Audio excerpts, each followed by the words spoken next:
Guys, no way to beat around the bush. Okay, I cannot beat around the bush on this one. All right, this was by far, in my opinion, the worst Spurs game of the season. It was absolute misery.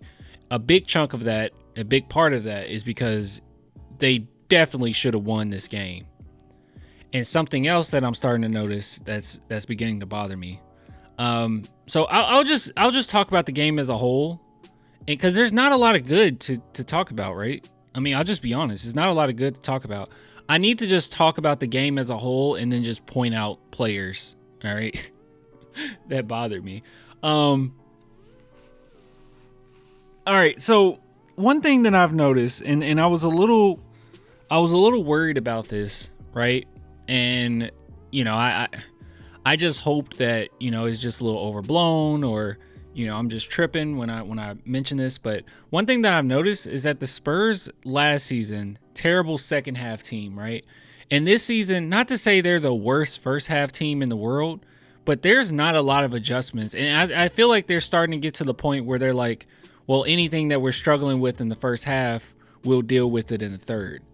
And I think that that's a really bad habit, because you go against a good enough team. First off, you should have beat Suns, okay? You should have beat Phoenix, especially with KD out the entire second half. But I feel like you go against a good enough team, that's just not going to fly, right? You need to give them all four quarters.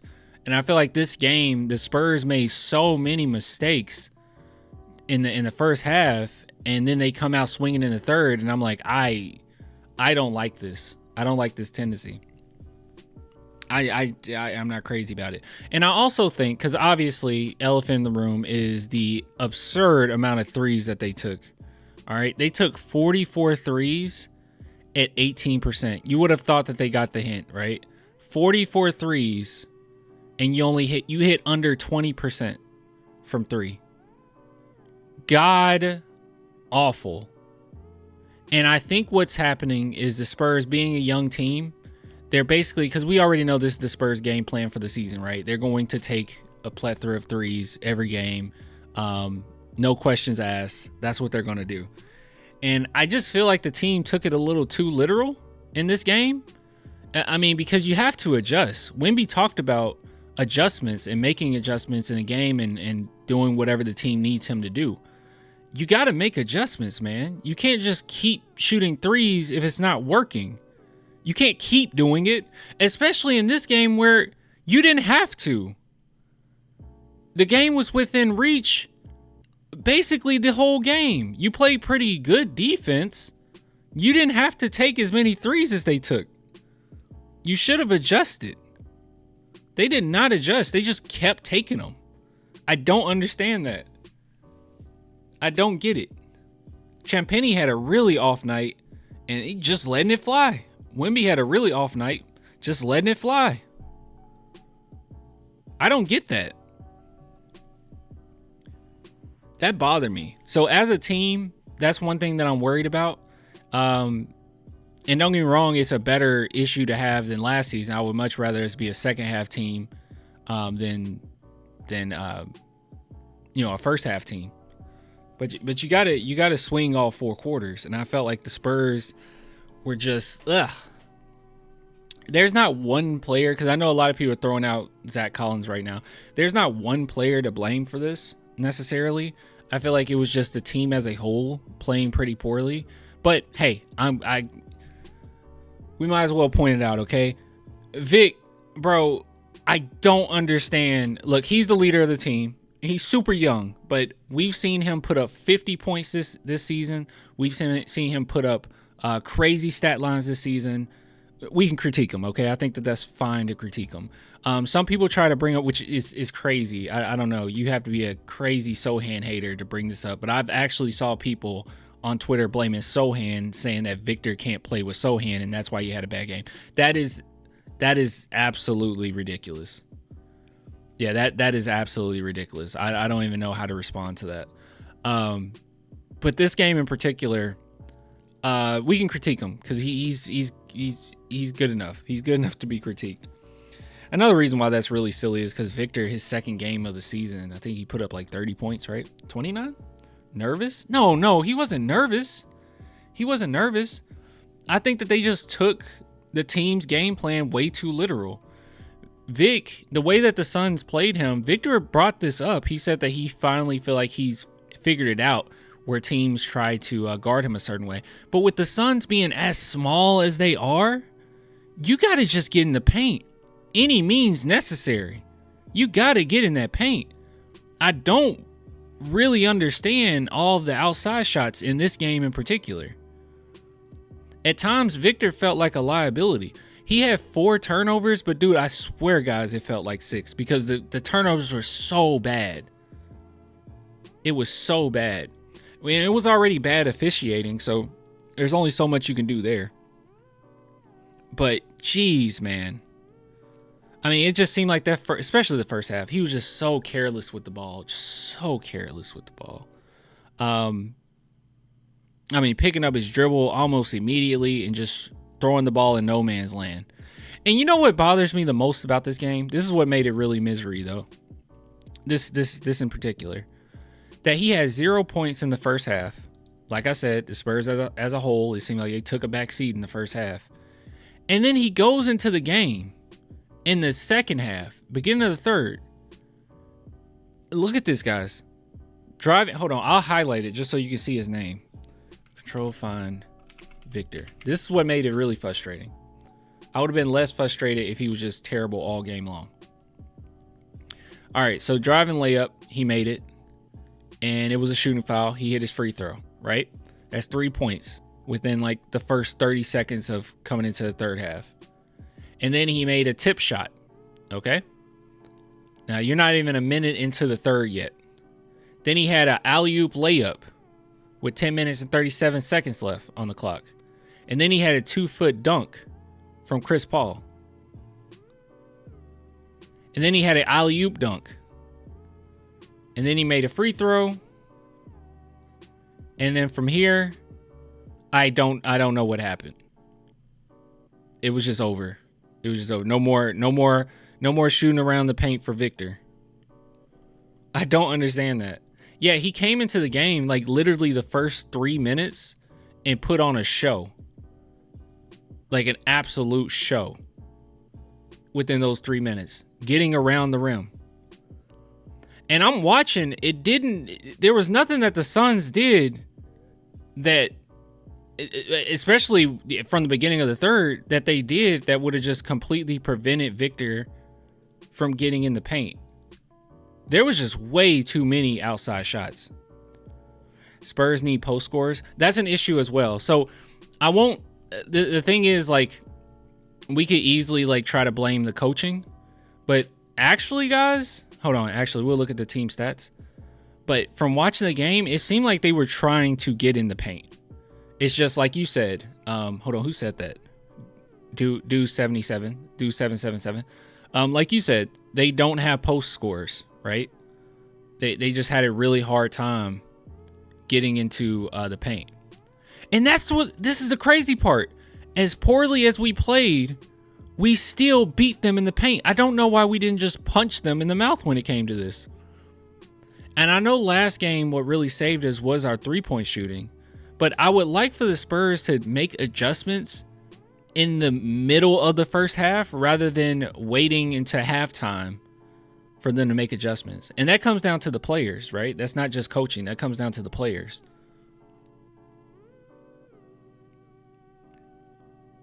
Oh, yeah. By the way, talking about post scores, Barnes had his worst game too. Everyone had a bad game. And I'm okay with that. I'm okay with, the team as a whole having a bad game. That's going to happen. But what I'm not okay with is shooting this amount when it's been so poor all game. I don't get that. And I definitely don't understand doing something that works and then Wemby just going away from it. I do not understand that for this game. I don't get it. Yeah, those are the positives. The positives is Devin Vassell did great, right? I thought Keldon had a pretty decent game. Like, I don't think Keldon had a bad game by any stretch of the imagination. He took a head-scratching 3 for sure, but, And then Sohan had a good game. I mean, he definitely had a good game. He tries his best to find his openings where he can attack. It's just frustrating, man. It's just frustrating. Also, I mean, I guess we talk about coaching a little bit. I thought Sochan, going forward, Sochan should start, right? I know that they were going to have him on limited minutes regardless, but I like Sochan ahead of Harrison Barnes. And that's not just me saying it just for this game, right? I just like Sochan in general starting. I think I like the idea, especially going against the Suns, right? I mean, they had 29, nearly 30 points in the first quarter to our 19. I like the idea of getting our best defenders out there immediately, setting the tone, and then maybe you can, so you don't want to stack them. Maybe you can take Jeremy Sochan after, after a little while. But yeah, I say start Jeremy easily.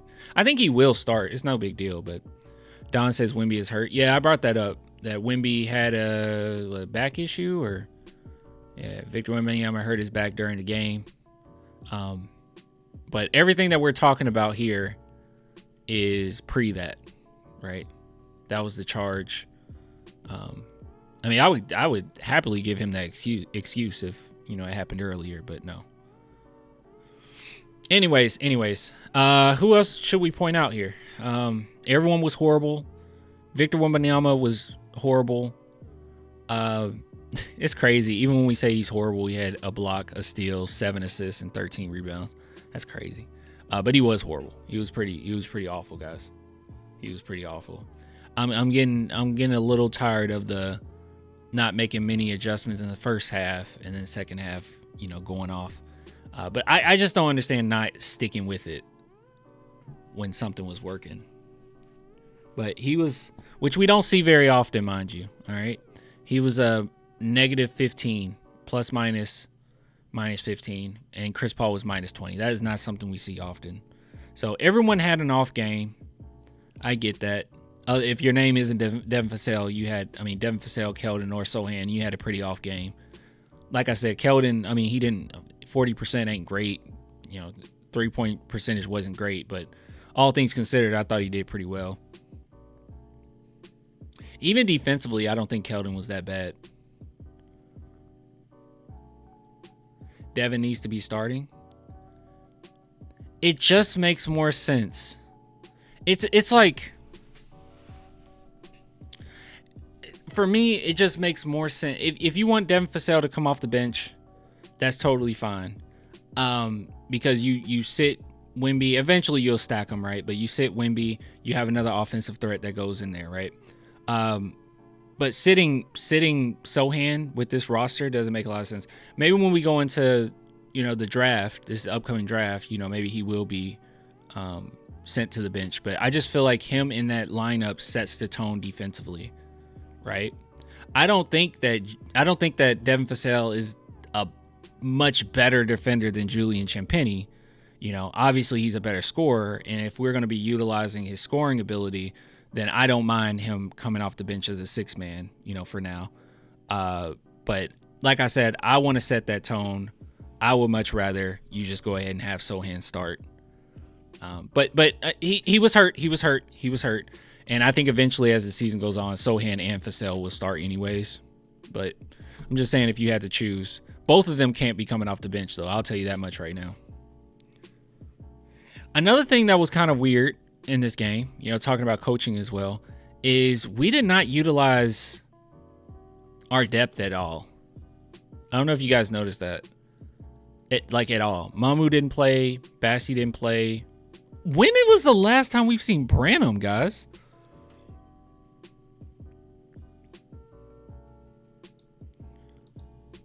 When was the last time we seen Branham? Thanks for the super chat, man. Even on this terrible game. Thank you so much. Despite the efficiency, Castle was really good. Yeah, Castle was fine. I didn't mean to disrespect Castle. I'm not trying to disrespect Castle. No Castle hate. He was fine. Percentage-wise, like you said, it wasn't great. But yeah, when's the last time? We haven't seen him since... We saw him 4 minutes against the Lakers. He hasn't got substantial minutes in about a week and a half. That's a little strange. especially in a game like this. Okay, maybe that comes down to the lack of adjustments in the middle of the game. If you were going to continue to shoot as many threes as you were going to shoot,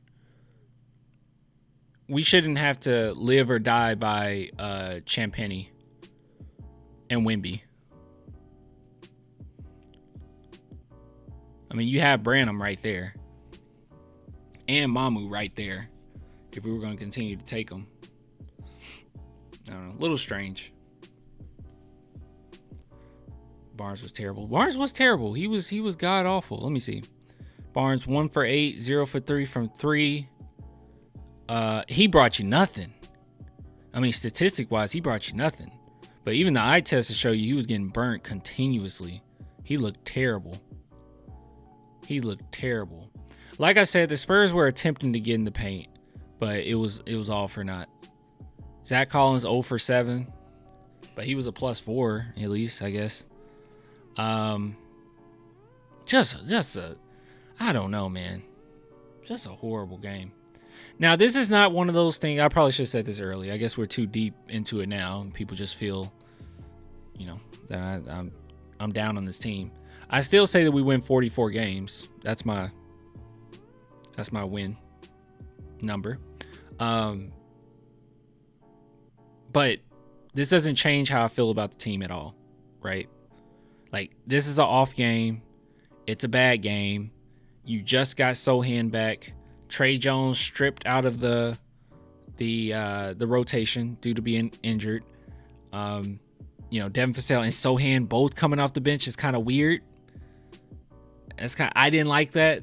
I just didn't. I know Sohan came off the bench in college, but I'm not crazy about it because we haven't seen Sohan come off the bench much at all in his career with the Spurs.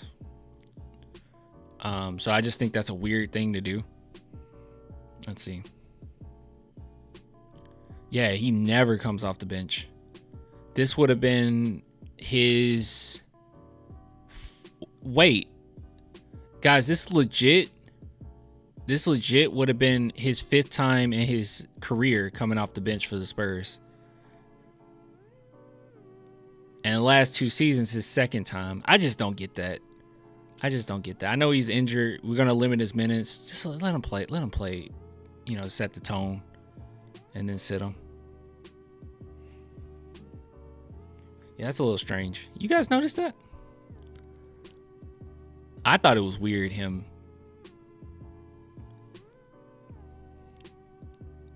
God, it's so frustrating.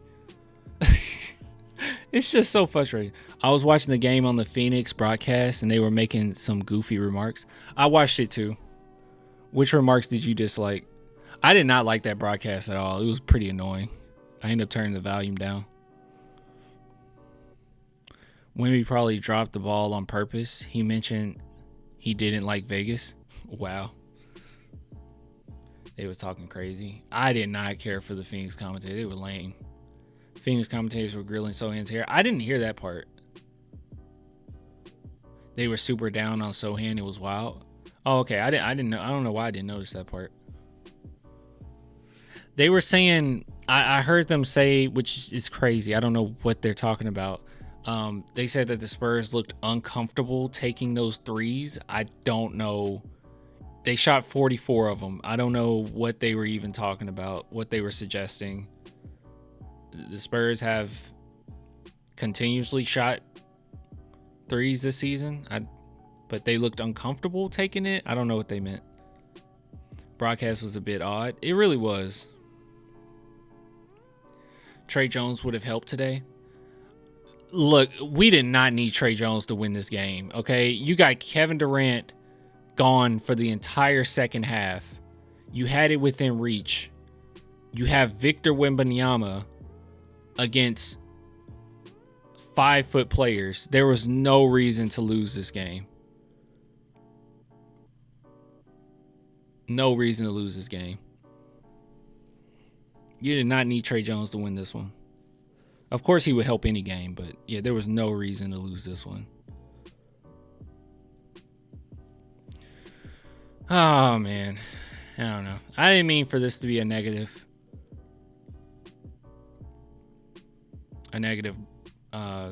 post game talk, but I don't know what to say about this game, man. They're gonna be okay. It's not the end of the world. They're still fine. I don't think this changes. This definitely doesn't change how I view the team. All right, I still think we get 44 wins. It's just overall, I just don't understand. But maybe this is one of those games where, this is a cup game. Someone said it was nerves. Maybe it was nerves, and maybe this is a good punch in the face that you need, right? A nice little punch in the face. They'll wake up. I expect the Spurs to be much better next game. Much better next game. But I just hope that we can make adjustments and not solely rely on shooting 3-point shots. It were so many times where Victor passed up on a one-on-one. It's too many times to count. Maybe that's come down to him getting used to being double teamed, right? So like maybe you just automatically feel a double team coming, a phantom double team coming when it might legit be that. It might legit be that. I don't know. But yeah, they'll be okay. They'll be okay. They'll be all right. Good news is you kept them to 104. We're much better than this. We usually shoot better than this. You see, actually, each game. Is this our lowest scoring game of the season? This was by far the hardest watch of the season. I'll tell you that much. It was so difficult to watch this game. Yeah, this is our lowest. Yeah, this is our lowest scored. Oh no! Against the Mavericks, we also scored 93. And we scored 93 against Thunder. So yeah, it's our lowest scoring game of the season.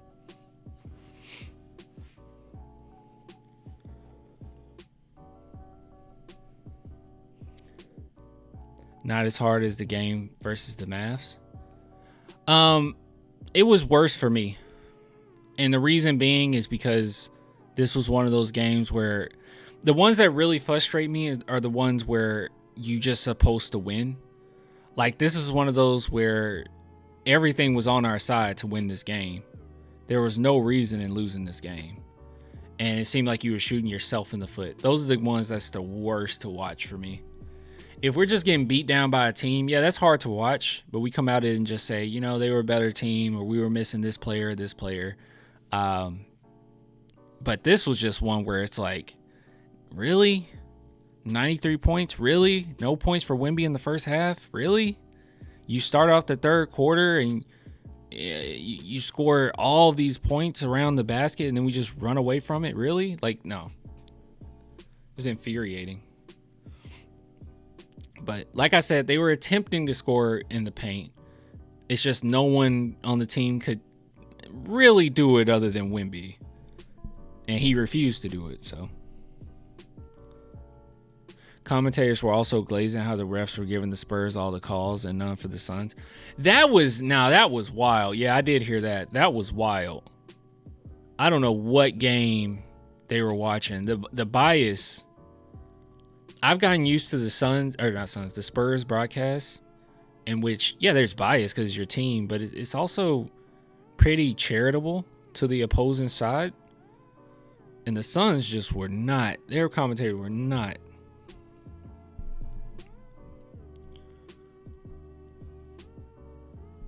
Yeah, it was lit. Look, 17 fouls on the Spurs, 16 on the Suns. It's like, what are we talking about?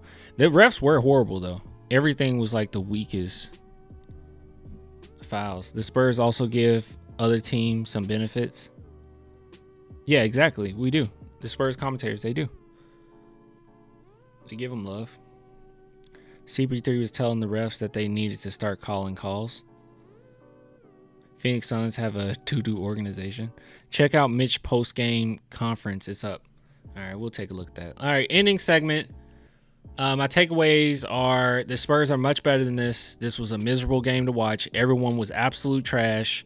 We won't blame our boy Castle, okay? Castle's fine. Let's not blame Castle. Castle was all right. But if your name isn't Keldon, Devin, or Sohan, or Castle, I think that you need to take some of the check that you made this game and disperse it amongst those four, okay? You didn't show up tonight.